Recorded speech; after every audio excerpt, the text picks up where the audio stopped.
Hello friends, કેમ છો બધા? આજે આપણે બનાવવાના છે સોયા ચંક્સ રેપ. તો અમે સોયા ચંક્સ લઈ લીધા છે, એને ગરમ પાણીમાં પલાળી દેવાના છે અને થોડીક વાર ઉકાળી નાખવાના છે. પછી એમાંથી પાણી નિતારી લેવાનું છે અને બધા કેપ્સિકમ લઈ લેવાના છે. લાલ છે, પીળા છે અને કેસરી છે. અને પછી ટમેટાં અને ડુંગળી એને કટ કરી લેવાના છે. અને મેં વઘાર મૂકી દીધો છે.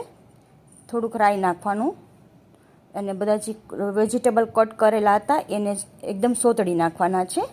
એ સોતળાઈ જાય પછી આપણા જે ચંક્સ હતા એને પણ છે ને ઝીણા ઝીણા કટ કરી અને એની અંદર એડ કરી દેવાના છે. પછી એમાં શેઝવાન સોસ નાખવાનો છે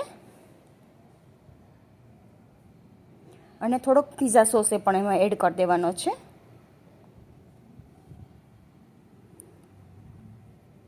એને મિક્સ કરી દેવાનો પછી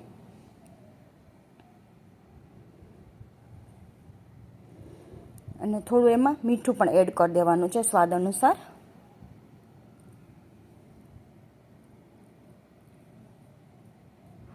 થોડુંક મરચું,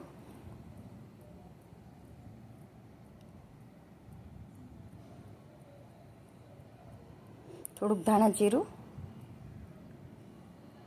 પછી એને મિક્સ કરી દેવાનું.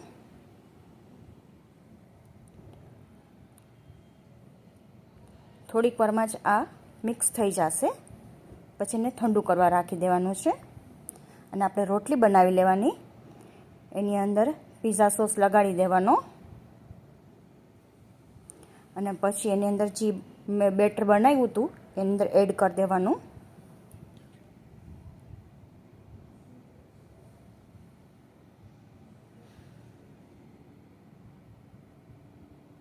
થોડી કોથમરી લગાડી દેવાની.